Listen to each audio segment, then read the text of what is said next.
I wanted to begin to pick up actually where we didn't leave off, to pick up something that we should have discussed a couple of weeks ago when we were discussing critical race theory in response to one of Eddie's comments. So I wanted to start there. Eddie was talking about how there's this constant critique that you're playing the race card in response to an accusation of racism. And so I wanted to discuss that, especially given that if anyone, did anyone notice Donald Trump's response to the Attorney General of New York's lawsuit this week? He claimed that he's the victim of racist discrimination. And then Eddie said that all people of color want is a level playing field, which is true. So I wanted to discuss those two things. I had said when in response to his comment that we would discuss it while we were discussing our second set of questions, which seemed to be very connected to the questions, but then we never kind of got around to specifically addressing that. So what about the accusation that you're playing the race card? I've heard that I don't know how many times. I think it's a thing that people say to stop the conversation. Uh-huh.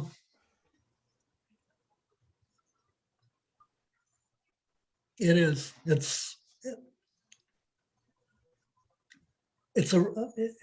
think it's a racist response to. I'm not comfortable. Let's stop this conversation and I'll throw it at you and then it'll stop. Yeah. So it ignores that people of color generally don't make charges of racism haphazardly or cavalierly. Right. That also the expectation is going to be something like that. Right. Yeah. So yeah, what can your response be? I mean, when someone says that to you, what else can you do but like drop your jaw? I mean, if someone says that, and I guess I'm addressing Eddie because they would never say it to me necessarily. What is the response? What do people do? It seems like it is a discussion stopper. What to do, I think is a good question. I mean, people have responded, you're playing the race card to me when I pointed out that they're being racist. Right. And in fact, I don't know how you respond other than drop my jaw and terminate the conversation. But I wonder sometimes if you were just to say, can you, in honesty, can you explain to me how I'm being racist? I don't know if they could follow up with it. I think it's just something that gets thrown out there quickly to stop it. I don't know if they could explain to you why they think that in your particular, in the particular instance. I mean, I don't think there's any desire to, explore or to learn or to understand. No. I mean, it's kind of like Donald Trump is the least racist person in the world. Not a racist bone in the body. Right. One of many people without a racist bone in their body. In fact, nobody has a racist bone in their body. I don't think so. Bones are bones. They do contain DNA, but there's not a DNA. Our DNA doesn't define racism. Eddie, do you have any thoughts about this? Yeah, I have. And thank you for reopening and taking a pause for to discuss further what what I brought up last time. But in any case, here's my take. Um, for those folks like you, Ron, Donna, Anita, uh, I and among my colleagues when I used to work for the city of Seattle, my colleagues who are Caucasians, um, they my observation is the politeness, and they are very careful when they speak about race and racism. Uh, perhaps this is just my thoughts. They don't want to be labeled as going against the grain, against their own culture, or perhaps they don't want to be labeled as a racist by the other side. But in any way, speak courageously. I mean, just speak openly from the heart and listen to the response and re-challenge, rebuttal, whatever response they have. Because your question is very valid. Your concern is valid, whatever they may be. The labeling part is what concerns me, because being silent simply means that you become complicit. Right. So you have to challenge whatever it is that you notice, you observe. Don't be afraid. If you are labeled as, you're not with us, you're with them. Oh, well, So anyway, that's just my take. I mean, I guess you guys know what I'm talking about. Thank you. What I mean, there's sort of an assumption in the response that you're playing the race card, that you're just saying that because it's nasty kind of comment, nasty accusation, and it's something that you expect to get immediate credibility, and yet,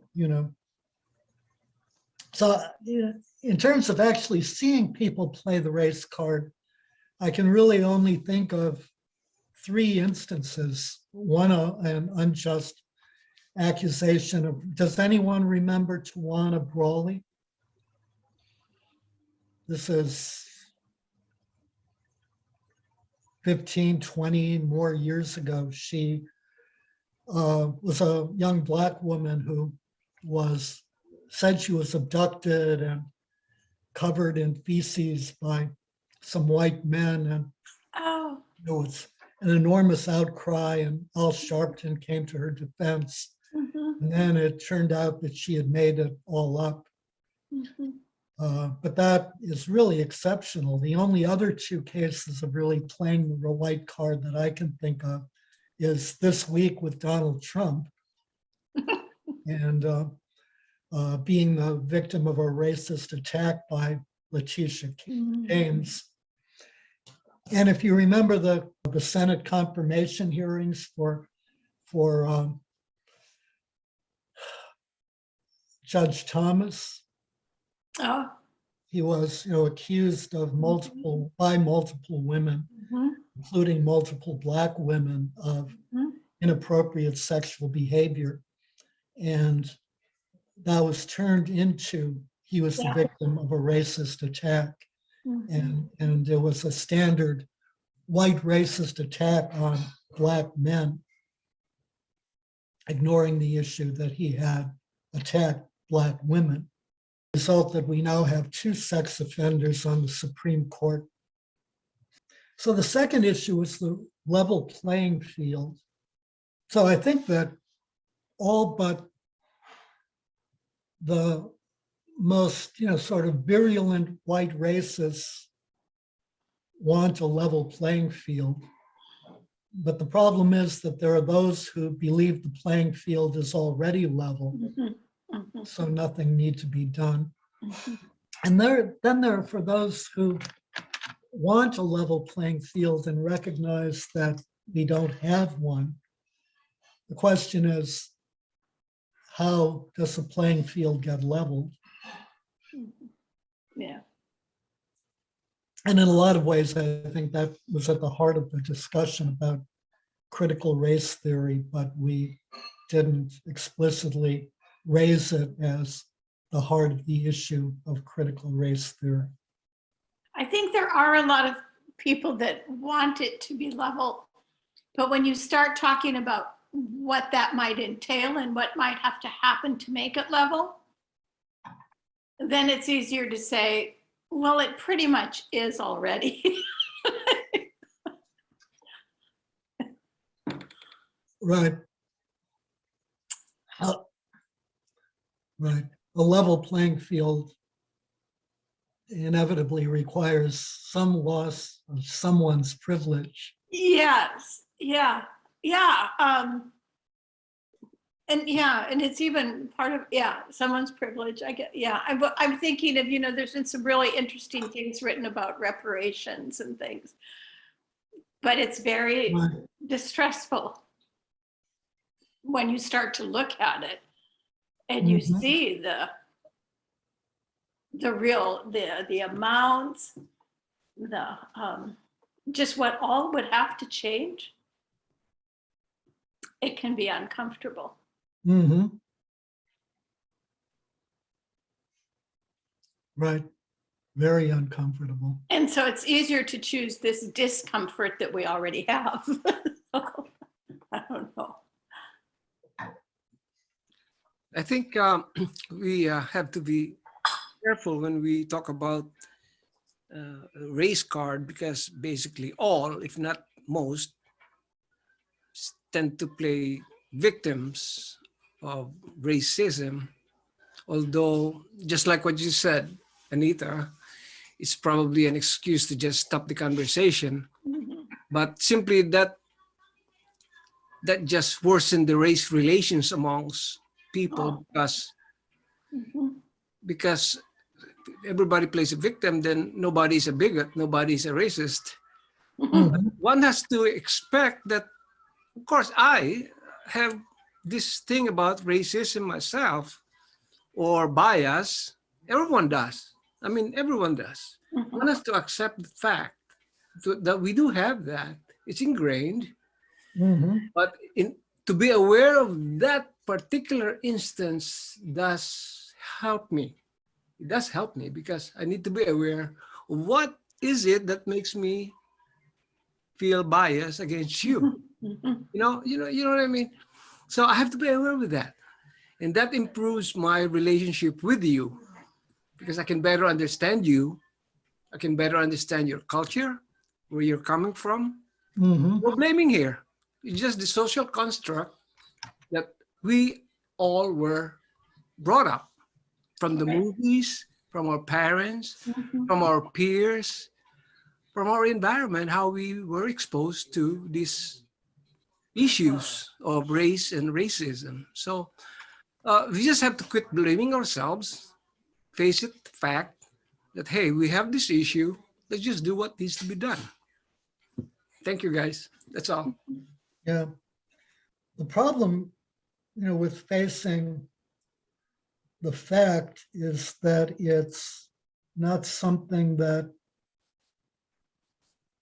many people want to face. And so we talked a little bit, really just mentioned, there's the phenomenon of white fragility, where you mentioned that someone is being racist, and the response is, you're playing the race card, or they cry, or they say you're the racist, or a fight breaks out, or whatever. And it's an attempt to defer the issue, to make the issue about themselves rather than about their behavior, and to avoid looking at the world around them. I just pasted the link into the chat window. I think that that's the document on white fragility. So assuming that it is the right one, then it's definitely worth reading. But yeah, you're right, Eddie. If we can face the reality and face what we're doing and move on, we can repent, we can deepen our relationships with one another, we can begin to understand one another better, understand who one another is, not see people as kind of sort of blank slates that are all the same, and begin to have really rewarding relationships. So why don't we move on to the readings? Chapter 3 focused in the early revolutionary period on two things, the sort of declaration of the rights of man and the beginning of the revival movement in the Christian church. So I wanted to start with one question about the rights of man. So the question is, the founding fathers believed that all men are created equal, that they are endowed by their creator with certain inalienable rights, that among these are life, liberty, and the pursuit of happiness, which is from the second paragraph of the Declaration of Independence. So what do they mean by that? What does it mean today, both in practice and in reality? I think, to me, it seems like when they wrote that, they meant all white Caucasian men are created, because women weren't included in that either. I think they truly meant all men.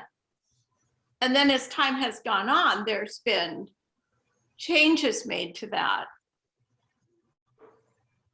But possibly not everyone has completely bought into the changes either. Right. Yeah, they clearly meant white men only, no women, Right. no Native Americans, no. Any of us that have come from European countries, we all can be considered equal. Right.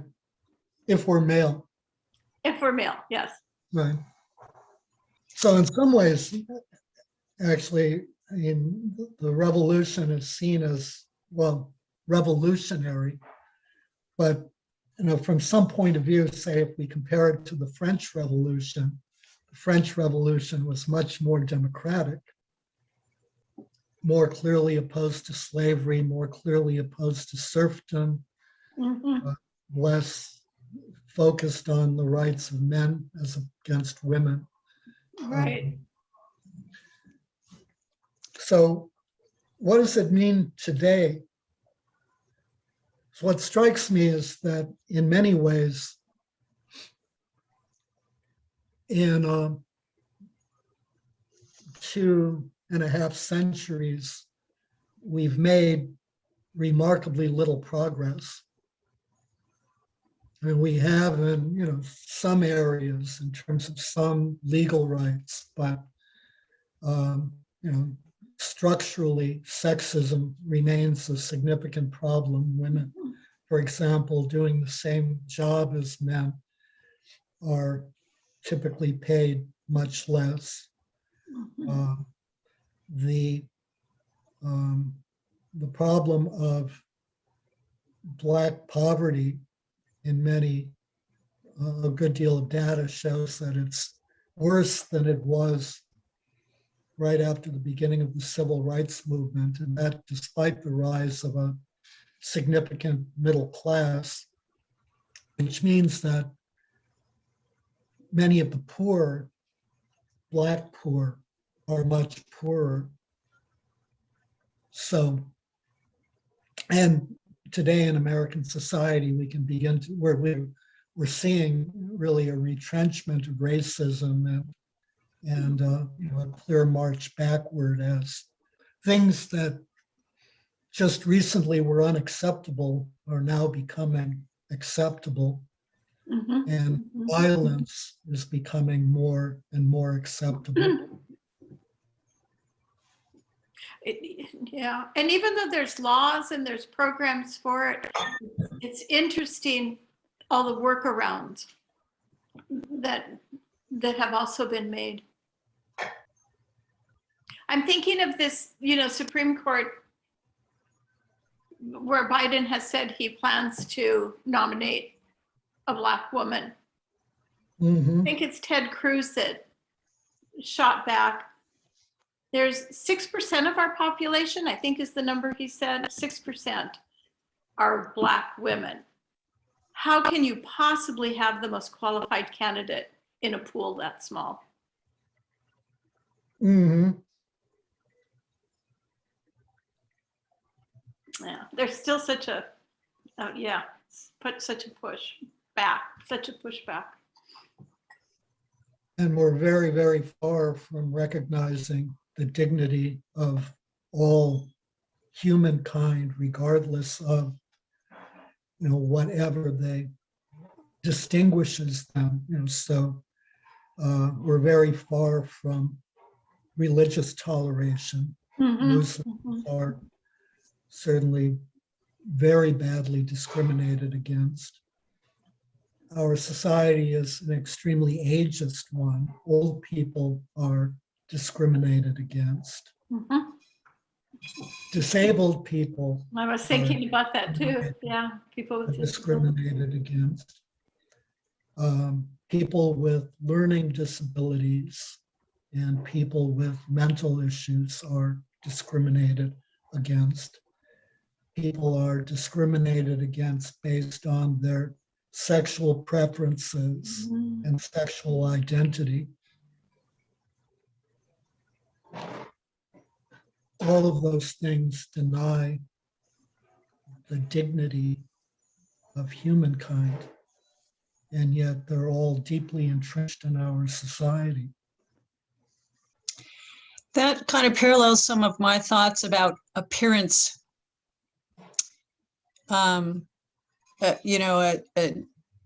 Judged on your appearance, the way that you portray yourself as an image, the founding fathers being all having their coiffure, their they were all landowners, whatever you might want to call the educated, and that kind of progressed in my mind to the division we have now between urban and rural. Yeah. Yeah, Seems to be some of those breadbasket states. I don't know. They're all just a bunch of farmers, right? What do they know? Uneducated. Yeah, educated. Uh-huh. Mhm. And even in urban settings, there's that discrepancy of education as well, and your opportunity for education. but I'm not sure, I'm not sure how much education is ultimately, the issue. I mean, there are, Mhm. there are many uneducated people who are not right-wingers. Oh, There right, are, right. there are, many uneducated people who are, well, I mean, even in saying it, I'm sort of being condescending, but I don't think it's ultimately a function of education. I don't think it's ultimately really completely, I mean, so there are elements of it that are related to education, and there certainly is an urban-rural divide. But at the same time, I'm not sure, that kind of really gets completely to the heart of the problem. But I think that when you were saying that, Donna, were you just saying it's like a perception that people have? Yeah. Yeah. Because I would agree there's no merit to that at all. I can think of a lot of very educated people that I've encountered and that I know that have not a lot of common sense, but also Yes, but common sense is not common anymore. that's true. But I would question their judgment on a lot of things. Yeah. And And I think of some of the people that are in the urban area that I think of my father. He didn't even graduate from 8th grade, but he read a lot. He was quite intelligent. But he was a farmer and he never graduated from 8th grade. Yeah. Well, sure. And you can, stereotype all of those things. And in that respect, the prejudice, like I said, kind of your image, the prejudice of whether or not you're educated, whether or not you're from a city or farm or from the farm, and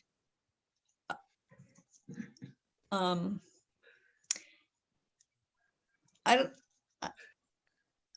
can't quite. I can't quite express the thing, but it's all, I have to admit it's a prejudice of my own. That I remember when I went to college I went to Gonzaga, many people from Montana was like, oh, a bunch of hicks, what do they know? And their lives were way different from what I experienced in Seattle. But that didn't give them any less credence. We do it ourselves though all the time here. I hear it all the time when you're in Seattle. Where do you live? Oh, East Side. Oh, the East Side people. Yeah, we're just a bunch of techies over here. Yeah.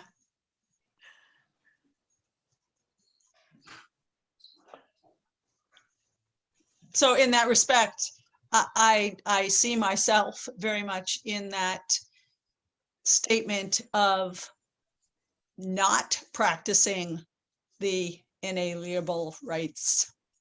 Mm-hmm. Yeah. I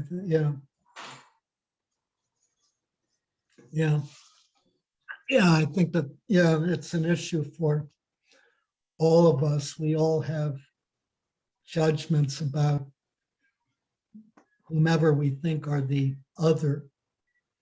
Sometimes when I open my mouth and, some opinion about the Catholic Church, oh, well, you were just Jesuit educated, so no wonder you that. Which, it does give me, a different slant on many things. Right. Yeah. Eddie said it early on. We all have biases and we can't even explain where some of them came from. And if we look at them, we realize our thinking is really skewed in them.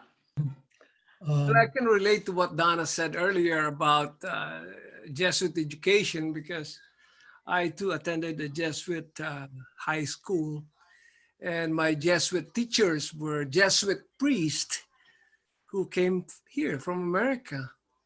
But I'll never forget what they taught me: to speak vocally about what I need to say. That's why I talk a lot. Probably that's the Jesuit fault. I'm very talkative. I get into what do you call it in high school? They let you stay after school, detention, because I talk a lot. So that's a Jesuit fault. Yeah, definitely their fault. The other thing that I wanted to discuss from the chapter was, I think it was 1790 or earlier, the Baptist General Committee had decreed that slavery was an affront to both God and man. And then they reversed their decision in 1793. The Baptist General Committee was aimed at trying to get more Baptist, or to rescind the restriction on anyone but Anglicans serving in positions of government. So in 1793, the Baptist General Committee of Virginia decided the issue of slavery should be dismissed from this committee as believing it belongs to the legislative body. Yeah. So this suggests that there's a political sphere and a religious sphere that are independent. So I wanted us to discuss that view and especially its relevance for today. This can be, sort of a difficult issue. I mean, part of what drew me to SJV, there were a number of other things, but I had gone to another Catholic church in the area for a mass, and I felt that the mass, the liturgy was slanted in a right-wing direction that I didn't appreciate.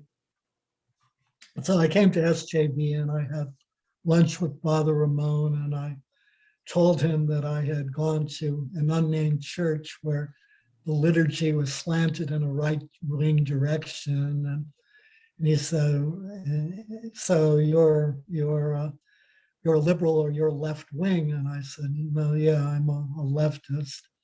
And he said, well, I'm very, very conservative, but I would never misuse the liturgy or use the church as a forum to express my political views.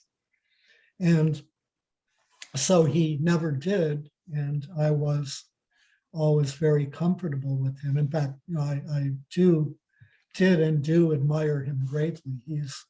I thought he was an outstanding pastor and just an outstanding pastor. But there's, a certain element of hypocrisy sometimes.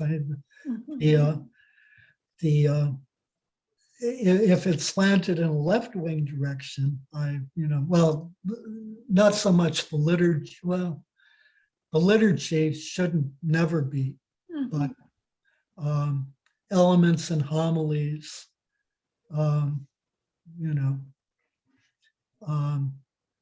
it's easy to have a sort of a double standard here. Yeah.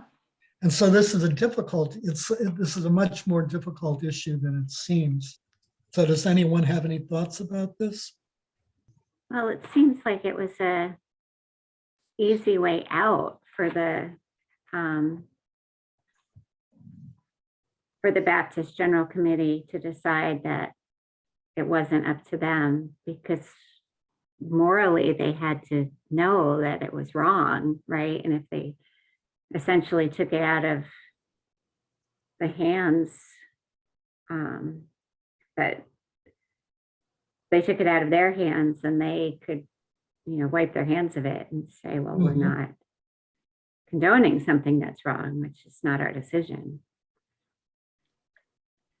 Right. So how do you separate all those three things? The religion, the morals, the politics? I mean, because it was political, but it was also a morality question. And a religious question. And a religious question. Or a question of faith or the meaning of the gospel message.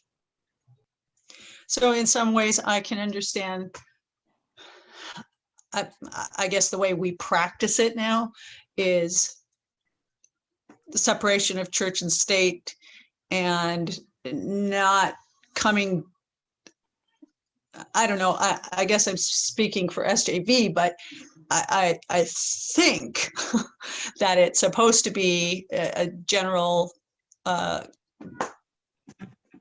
like philosophy that you don't preach from the pulpit, vote thus and so. But when they do talk about the political arena and they tell you to vote your conscience, is that a separation of church and state, or is that just a way to get around it? Yeah, I think that it can happen. I guess what I'm thinking about right now is, Susan, I think it was you that sent out, or maybe Ron sent out a link last week where you could go and see what's going through politically right now. Susan It sent it clearly out. says on it, this is how we recommend you, this is where this is how you should support or not support this. Right. This is the Catholic churches. This is This the is the Catholic Washington Church. Catholic. So could you Conference. feel that if I'm Yeah. going to be a good Catholic, I need to do that way? This is how I need to go with it. No, I don't think that's necessarily the case. I mean, it's I mean, it's up to us to decide whether, based on our Yeah, individual consciences, we agree, or whether we don't. And I mean, and there are a number of, I mean, for at least out of those set of recommendations, I could hardly see how anyone would object or not vote right. consistently with the church. In other cases, I mean, it may be quite possible, but the church's recommendation doesn't absolve us from our own responsibility to investigate the issue, to think about it, and to decide how we ourselves, feel about it, or whether we support it or not. I think we have to do that. I don't know if the church encourages you to do that, but I think all of us should do that. We shouldn't just follow something. I mean, if we look at the original, the US CCB's guidelines on Catholic electoral behavior, it calls on us to evaluate each issue, to evaluate candidates' stands on the issues, to take those into account as a whole, and to vote our conscience. And so, and also to be open to dialogue. And so, the notion that, for example, I mean, really a very common thing that you encounter now among some Catholics is that you should never vote Democratic and can only vote Republican. And indeed, that Donald Trump was God's candidate. But that's, very much, runs counter to the bishop's guidance on electoral behavior. And also, the notion that in a fundamentally flawed and sinful world in which, we are not a theocratic state, that God has a candidate is fundamentally, an outrageous idea. God has no candidate. One candidate may be indeed completely evil, but nevertheless, God has no candidate. Right. So I was going to say earlier that of the 56 signers of the Declaration of Independence, 39 owned slaves. Right. And the one Catholic, Charles Carroll, who signed, the one Catholic who signed also was a slave owner. So the second part, or a major focus of this chapter, was on the age of revival with what's their names, Whitefield and Oh, yeah. what was his name? My goodness. Sinners in the hands of an angry God. Edwards? Yeah, Jonathan Edwards, thank you. They both had some misgivings about slavery. Whitefield changing his position to become an ardent slave owner and supporter of slavery, and Edwards compromising. And so they decided, so ultimately their focus was on the salvation of souls and at the expense of the gospel message. So Tisby notes the church's compromise to focus on the salvation of souls while leaving social relationships intact, or at best attempting to ameliorate them. How has this theology shaped the church? And how has this theology affected our understanding of how Christians should approach issues of racial justice? This reminded me about our discussion of Junipero Serra. It was all about get more people on our team, no matter what that meant to their previous life or their rights or their practices. Just like convert all of them.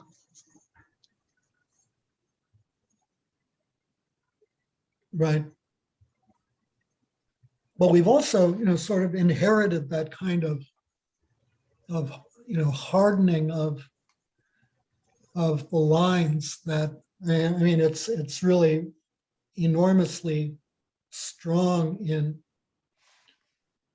American society that Christianity is concerned with the salvation of souls, and that's the primary goal of the gospel. The gospel message is one of going to heaven. And even within the Catholic Church, Laudato Si, for example, was probably the only place in which Laudato Si had a more unfavorable reception was in the white Evangelical Church. So for many Catholics, it was out of line, an excursion where the Pope should not be going, largely because he's supposed to focus on spiritual matters and not the care of our common home, which, as he argues throughout his encyclical, is a very spiritual matter. Well, again, similar to what Anita was bringing up very early on this evening, was it's about what the privileged have to give up. We have to change our ways in order for our brethren to survive. Well, why do I want to give up what I have? It's kind of like when we were talking about leveling the playing field. Sure, I want you to come up to my level, but I don't want to have to come down so you can go up. Right. Right. Yeah. Yeah, and then that makes me think, then the follow-on to that is always the bootstraps. Actually, Lift yourself up. Actually, there are two things that, for the wealthy who most benefit from this, there's no desire that anyone come up to their level. No. I mean, And they have no interest in doing it. and that's an issue in slavery, that it's the slave owners who are particularly powerful, the slave owners who pull the strings, the slave owners who benefit from slavery. And economically, one of the peculiarities of slavery, I mentioned last week that slavery is extremely unproductive as an economic system. And because it's an extremely unproductive economic system, it's an extremely self-reinforcing economic system because it doesn't provide any methods for developing anything other than slavery. or developing a dependence on anything other than slave labor. So for example, if you look at the agricultural revolution in both the United States and Europe, much of the innovation in agriculture that resulted in greater productivity came from the development of tools that came from small producers who were interested in becoming more competitive in the marketplace. In a slave economy, you don't have that because slaves are not going to be interested in innovation. They're simply oppressed workers. And they also typically don't have the specialization of labor.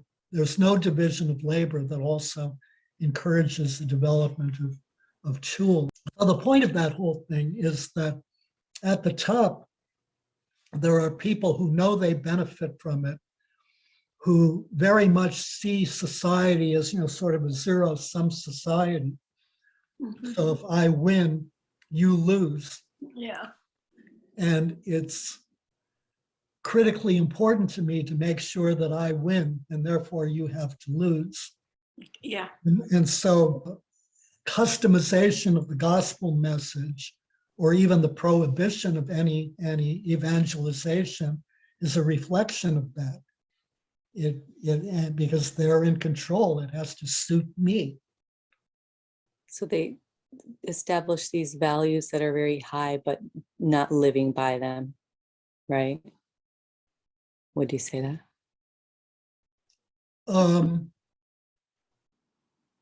I mean, for some of them, there were high values that they didn't live by. I mean, for say Jefferson, I'm sure, believed in, freedom and the rights of man and everything. He just didn't live by it at all, and restricted it considerably, and didn't even free his slaves when he died, which George Washington, who was also a racist and unethical and everything else, did do. But there are also people who simply don't even pretend that they care about freedom or equality. They care about their freedom. Has the notion of salvation has created this kind of, or the sole focus on creation has created this kind of individualism and egocentrism, that the ultimately critical issue is whether I go to heaven. And, whether anyone else does or not is really indifferent to me. The important thing is me. And then we extend that into other areas of, egocentrism. So I shouldn't have to wear a mask because that infringes on my civil liberties. I was once listening to a discussion on NPR, and somebody called in to complain about Christianity. And he said that the foundational tenets of Christianity made him sick. They were, I deserve mine, and the devil take the hindmost. And, the sad thing is that for many people, those are the foundational tenets of Christianity. And they're completely antithetical to the gospel message. And that's really sad. Yeah, if all you have to do is state that you accept Jesus Christ as your Lord and Savior to go to heaven, then there's no real motivation to do good works, to treat your neighbor as yourself, and certainly no motivation to try to confront systemic racism or anything else that might help. No, others. No, you just have to let Jesus into your heart.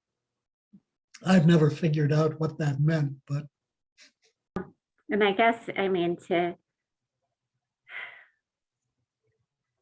be charitable toward it, I guess if it, believing that it means to those who live by that faith, is that you just, love Jesus, truly love Jesus with your whole heart and soul, then yes, that's great, but it's totally ignoring his preachings, right? Of right. loving your neighbor. First John identifies the problem, John in his first letter, that it's impossible to love God who you can't see if you can't love your neighbor who you do see. And there's a really good history of it's called The American Religion. I don't remember the author, but it's a history of American Protestantism from baptism through early evangelical fundamentalism. They were probably through the 60s or early 70s. But he argues that most of the, Protestant denominations have their origins in America, starting with the Baptists. So only a few are not, there are the Methodists, there are the Presbyterians, there are Anglicans, there are Lutherans, there are the Calvinists, and almost everyone else, everything, other denomination is American. And he argues that the peculiarity of the American religion is that whereas in Judaism and Christianity, in Judaism and pre-Baptist Christianity, man is seen as being made in God's image. The peculiarity of the American religion is that man makes God in man's image. And that's, I think, a fundamental truth. If anyone is interested in the apologetics playlist in YouTube, we have some videos that address the issue of sort of believing in letting Jesus into your heart, and what it means to believe. The meaning of belief, incidentally, has changed significantly. So what we think is believing is not what the fathers thought was believing. So Tisby begins to focus on the separation between the white and black, differences in white and black Christianity. So that's the next question. Despite white Christians' overt or tacit support for slavery when evangelizing, slaves nevertheless embraced Christianity. Why and how has it shaped the Christianity of many African Americans? Has anyone gone to a service at a black church? Mm-mm.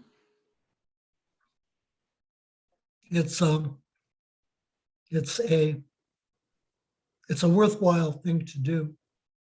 Before I moved up here, I was hoping to sort of develop I was an evangelical, however reluctantly at the time.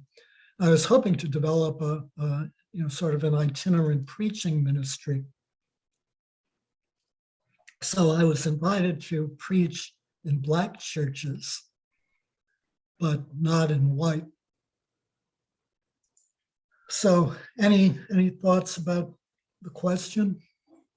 Well, they kind of slowly accepted it, right? And then I think brought their own attitude and music and spirituality to it. So they were able to accept it for that way. And also just the opportunity to, to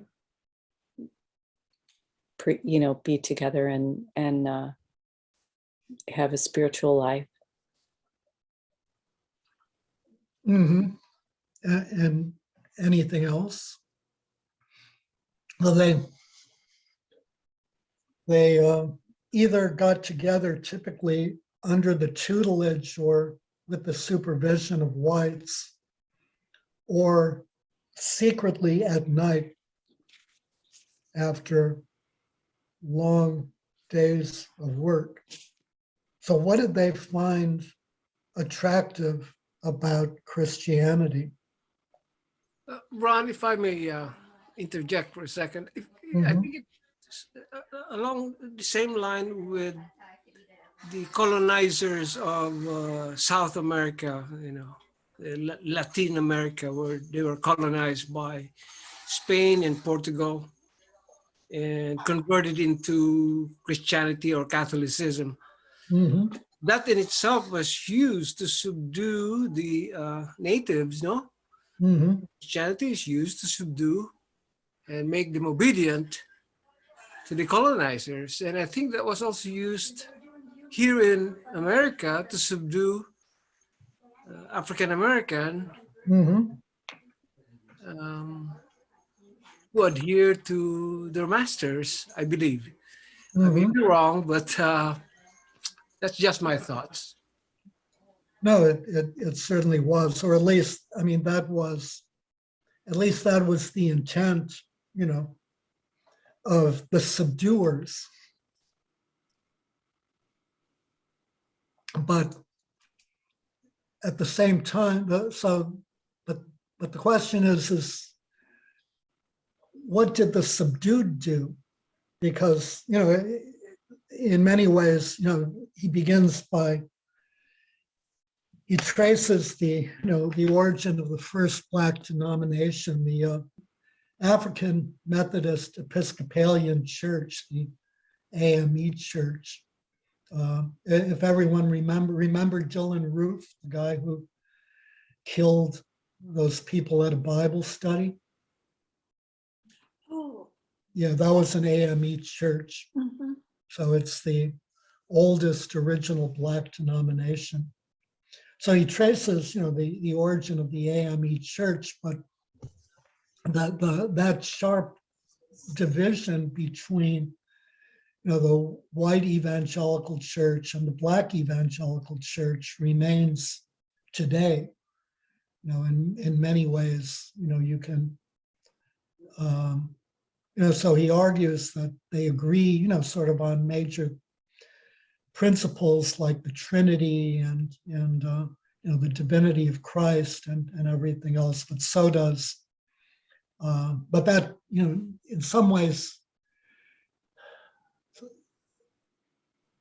doesn't mean that there aren't significant differences, in the same way that, most white evangelicals would say that Catholics are not Christian.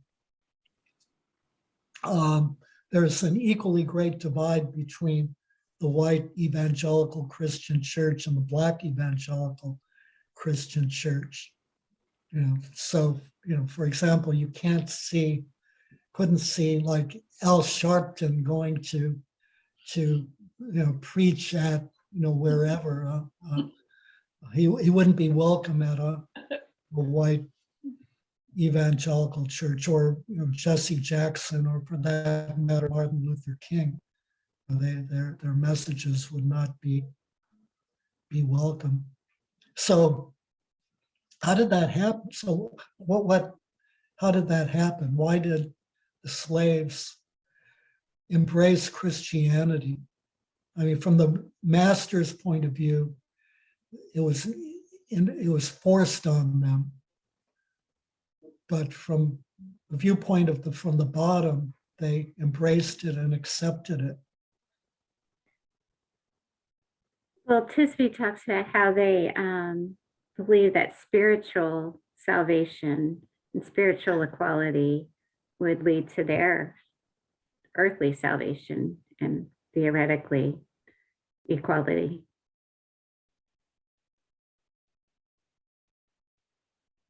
Mm-hmm. Right. Although I wouldn't, separate spiritual and earthly that much. And also a focus really in many ways was on the Exodus event. And also, all of the portions of the prophets and the Psalms, that come out of the experience of Jews in the diaspora. So by the waters of Babylon, if anyone remembers that psalm, you sort of cry out to God and wonder where God is and whether God's power reaches to the rivers of Babylon from Palestine, because it's a long way away and you're in a strange land. You're without a home, uprooted, and is God present? There's this calling out to God and this recognition that ultimately it's God who brings freedom, and God brings freedom. The promise of the Exodus is not really a spiritual promise, it's a very physical promise. The promised land is a very physical promise. So God is a God who liberates both in the future and in this world. God's promises are not purely spiritual.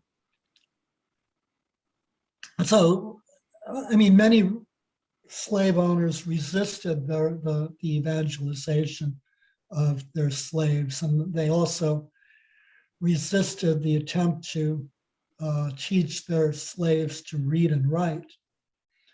But at the same time, many missionaries did try to teach literacy, because literacy is important for reading the Bible. And for Protestants, reading the Bible is particularly important since it's the sole source of the Word of God.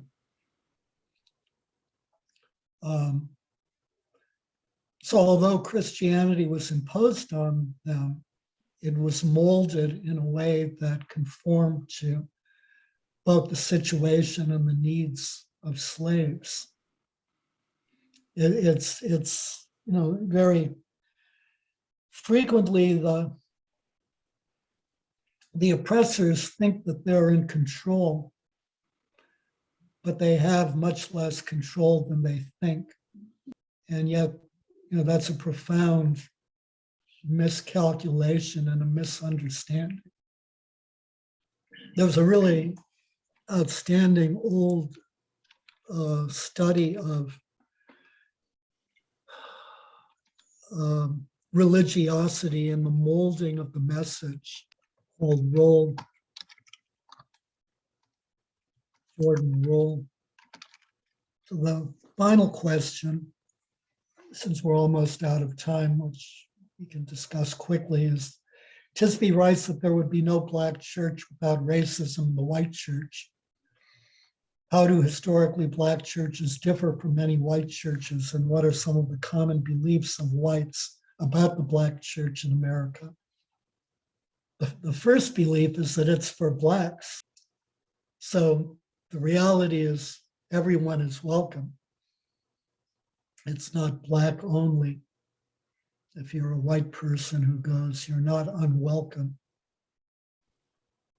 I think that that's probably one of the biggest misconceptions, that white people think that Black churches are for Blacks only, or historically Black colleges and universities are for Blacks only. They're not. They've merely been the only places that Blacks really could go to. How do they differ? I'm assuming they don't.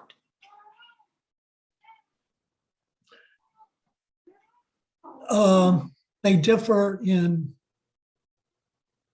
expressiveness. They also frequently differ in the message. There's a much greater focus on the social gospel in Black churches. In if you compare them with white evangelical churches, Oh, the only, I mean, the only kind of the political, the social gospel, well, I wouldn't call them social gospel messages, the non-strictly spiritual messages that you'll hear talked about in white evangelical churches concern abortion, concern our Second Amendment rights mhm.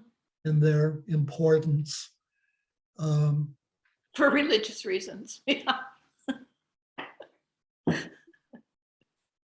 Yeah, for religious reasons. We have to protect ourselves from the Right. bad guys. What else is there? Generally, militarism and support of war is a topic. You know, so for example, Marines are anointed killers. So Wow. God has anointed people to Wow. wage Very war. uplifting. And So one of the things with the Catholic Church, if I'm traveling, it's kind of fun because you can go to church no matter what. I mean, if I've been in other countries, it's pretty standard. Even though you might not understand the language, you kind of know what's going on. It's the same order of everything. Would that be true? Will it be the same order of everything if I were to attend a Black church? well, I mean, they're not liturgical, right? So there's praise and worship followed by the sermon. Interesting. And then, you know, there may be, I mean, depending on, you know, the denomination and whether it's charismatic or not, there may be, you know, some sort of kind of charismatic manifestations and dancing and everything else. So, you know, that might happen, say, in a Church of God in Christ, but it wouldn't happen in a Black Baptist church typically. So the basic order is kind of, you know, the basic structure of the service is fairly standard among, you know, all evangelical, among all non-liturgical services. The big question, I mean, particularly some white churches that are very concerned with tithing have something called an offering teaching, where, you know, it's explained to you, you know, you read from the Bible about, like from Malachi, about God opening the storehouses and pouring out all this wealth on you, ignoring the fact that that's actually not what Malachi is about, and it's about priests corruptly robbing the treasury. But leaving that aside, there's no need to, you know, get into details if you're a white evangelical pastor. So yeah, so it's not at all liturgical. There is no liturgy. Liturgy is really the traditional Reformed service has some liturgical elements. Lutheran Mass is liturgical, and then all of the pre-Reformation faiths, of which Catholicism is the largest, are, you know, very liturgical. But do they have like more of an exchange, you know, with the pastor and the congregation? You know, like they talked about the ring shout, you know, that, and that sort of continues a little bit because they do that. I mean, it's where, you know, people actually, there's exchange of information and, you know, not, I mean, there's always the preacher, but I feel like it's more of an exchange than, I mean, we, you know, pray and follow the liturgy with amen and our prayer exchange, but it's a little bit different when it's a more of a spontaneous, Yeah. sometimes with music or, you know, singing. And I don't know, it's pretty interesting. I kind of thought it was the churches I've gone to, I felt like, yeah, there was just more, I don't know, there's like, exchange is the word I can think of, but also participation that was more spontaneous rather than like memorized. I don't know. Yeah. Is that, I mean, I'm not sure Right. it has anything to do with what we're actually dissecting, but anyway, just, Well, yeah, to a degree it does, yeah. I mean, but it's true of white evangelicalism as well as Black Protestantism, that it's, you know, spontaneous, that prayers are, you know, there are no pre-written prayers. If you pray, you always do it Interesting. spontaneously. The charismatic elements are probably, you know, somewhat greater in the Black church, and the sort of the expressiveness and freedom in worship is often much greater. But then also this focus on the social gospel is a focus on not purely going to heaven, but on living in this world and being a neighbor is also, and the meaning of that is also a much bigger focus. And, you know, typically doesn't include our Second Amendment rights. And we're out of time. So next week we'll do chapter 4.